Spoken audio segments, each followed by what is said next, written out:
എല്ലാവരും ഈ പറയുന്ന കാര്യം ഒന്ന് ശ്രദ്ധിക്കുക. വളരെ വിഷമത്തോടു കൂടിയാണ് ഈ കാര്യം പറയുന്നത്. ഇപ്പം നിങ്ങൾ ഇവിടെ ഇരിക്കുന്ന ഈ കുട്ടിയുടെ ഒരു അവസ്ഥ കണ്ടല്ലോ. ജനിച്ച സമയം മുതൽ തന്നെ ശരീരം മുഴുവനും ശൽക്കങ്ങൾ പോലെ ഒരു പ്രത്യേക തരത്തിലുള്ള രോഗം. ഇത്തരത്തിലുള്ള കുട്ടികൾ ലോകത്തിൻ്റെ പല ഭാഗങ്ങളിലും ഇപ്പം ധാരാളമായിട്ട് ജനിക്കുന്നുണ്ട്.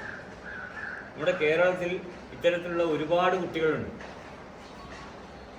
ഈ രോഗത്തിന് ഈ ഒരു അവസ്ഥ മാറാൻ വേണ്ടി മരുന്നില്ല എന്നാണ് ഡോക്ടർമാർ പറയുന്നു എന്ന് ഈ കുട്ടിയുടെ മാതാപിതാക്കളും പറയുന്നു.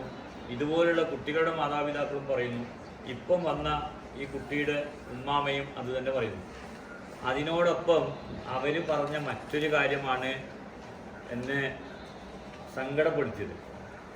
അവർ പറഞ്ഞതറിയോ, ഈ കുട്ടി സ്കൂളിലും മദ്രസയിലൊക്കെ പോകാറുണ്ട്.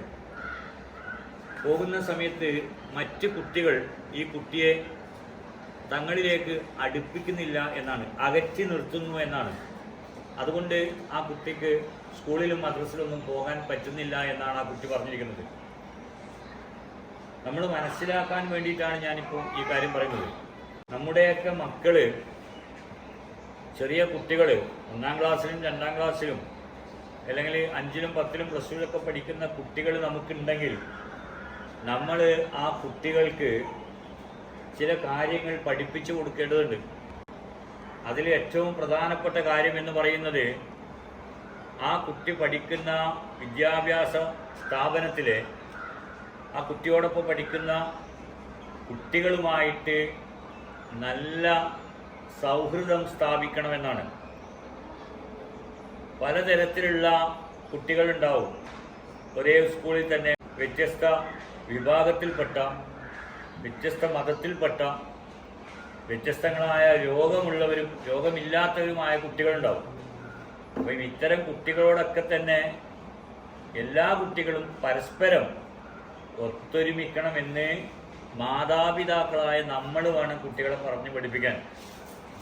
ഒരു കുട്ടിയെ പോലും തൻ്റെ അടുത്തിരിക്കുന്ന മറ്റേ കുട്ടിക്ക് ഏതെങ്കിലും തരത്തിലുള്ള പോരായ്മകൾ ഉണ്ടെങ്കിൽ അതിൻ്റെ പേരിൽ ആ കുട്ടിയെ മാറ്റി നിർത്താൻ പാടില്ല എന്ന് നമ്മളെ മക്കളോട് ഒന്ന് പറഞ്ഞു കൊടുക്കേണ്ടതുണ്ട്. അതുപോലെ തന്നെ അധ്യാപകരും ഇത്തരം കാര്യങ്ങൾ ശ്രദ്ധിക്കേണ്ടതുണ്ട്. അവർ പഠിപ്പിക്കുന്ന കുട്ടികളോട് മാന്യമായിട്ട് പെരുമാറാനും ആ മാന്യത തങ്ങൾ പഠിപ്പിക്കുന്ന കുട്ടികൾക്ക് പകർന്നു നൽകാനും അധ്യാപകർക്കും ആകണം. അങ്ങനെ സാധിച്ചാൽ മാത്രമേ ഇത്തരത്തിലുള്ള ആരോഗ്യ പ്രശ്നങ്ങളുള്ള, രോഗങ്ങളുള്ള കുട്ടികൾക്കും ഏതൊരു വിദ്യാഭ്യാസ സ്ഥാപനത്തിലും പഠിക്കാനുള്ള സാഹചര്യം ഉണ്ടാവും. അതുകൊണ്ട് ഇന്ന് മുതൽ തന്നെ നിങ്ങളെല്ലാവരും, നിങ്ങൾക്ക് ഇത്തരത്തിലുള്ള മക്കൾ ഉണ്ടാവാം, ഇല്ലാതിരിക്കാം, ഉണ്ടെങ്കിലും ഇല്ലെങ്കിലും നിങ്ങളെ മക്കളോട് പറയേണ്ടത് എല്ലാ കുട്ടികളുമായിട്ട് നല്ല സൗഹൃദത്തിലുണ്ടാവണം, എല്ലാ കുട്ടികളെയും ഉൾക്കൊള്ളാൻ പറ്റണമെന്നാണ്. അത് നിങ്ങളതിന് മാതൃക കാണിച്ചു കൊടുക്കണം കുട്ടികൾക്ക്. എങ്കിൽ മാത്രമേ കുട്ടികൾക്ക് അതുണ്ടാവും. അതല്ലാണ്ട് കുട്ടികളോട് പറഞ്ഞിട്ട് കാര്യമില്ല. കാരണം കുട്ടികൾക്ക് അതൊന്നും അറിയില്ല. കുട്ടികൾ പുതിയ ലോകത്ത് ജീവിക്കുന്ന കുട്ടികളാണല്ലോ. എല്ലാവരും ഇത്തരത്തിലുള്ള കുട്ടികളെ അകറ്റുമ്പം നമ്മുടെ മക്കളും ഇത്തരത്തിലുള്ള കുട്ടികളെ അകറ്റുന്ന ആളുകളായിട്ട് മാറും. അങ്ങനെ പാടില്ല. മറ്റൊരു കാര്യം, ഇത്തരം രോഗങ്ങൾ, ഈ പറയുന്ന തരത്തിലുള്ള ത്വക്ക് രോഗങ്ങൾ ഒരിക്കലും തന്നെ പകരില്ല. ഇത് നിങ്ങൾ ആദ്യം പഠിച്ചോളൂ. ഈ രോഗം പകരൂല. അത് നിങ്ങൾ ആദ്യം മനസ്സിലാക്കണം. പകരില്ലാന്ന്, ഒരിക്കലും പകരൂല. അതുകൊണ്ട് നിങ്ങൾ അതിൽ ഭയപ്പെടാനൊന്നുമില്ല. എപ്പോഴും നല്ല നന്മയുള്ള ആളുകളായിട്ട് നിങ്ങൾ മാറുക. രോഗമെന്ന് പറയുന്ന മഹാദുരന്തം നമുക്ക് ആർക്കും ഏത് സമയത്തും വന്നു ചേരാവുന്നതാണ്. അതുകൊണ്ട് രോഗമില്ലാത്തവർ ഇനി എനിക്കൊരിക്കലും രോഗം വരില്ല എന്ന് കരുതി ജീവിക്കേണ്ടതില്ല, അഹങ്കരിക്കേണ്ടതില്ല. ഏത് സമയത്തും നമുക്ക് മാരകമായ രോഗങ്ങൾ വന്നേക്കാം. ഏത് സമയത്തും മാരകമായ രോഗങ്ങൾ നമ്മളിൽ നിന്ന് അകന്നു പോയേക്കാം. അതുകൊണ്ട് സൂക്ഷിക്കണം.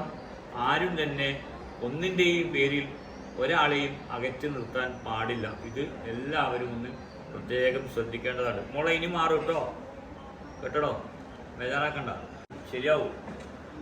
ഏതായാലും മോളോ വീട്ടിൽ പോയിട്ടേ ഉമ്മാനോട് കാര്യങ്ങളൊക്കെ പറഞ്ഞിട്ടുണ്ട്, അതുപോലെയൊക്കെ ചെയ്യൂ കേട്ടോ. എന്നാൽ ശരി.